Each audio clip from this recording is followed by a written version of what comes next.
sapladı.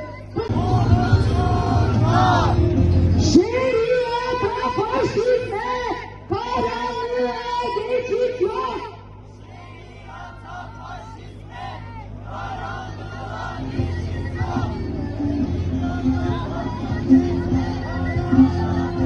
Lütfen kortejin sağında yürüyelim.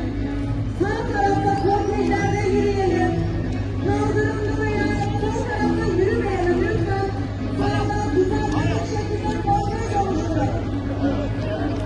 Tamam, lütfen sağda yürüyelim. Genel müdür, belediye başkanıyla buluştular.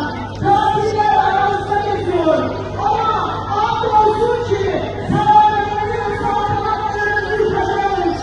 Bu ülkeye barış, demokrasi.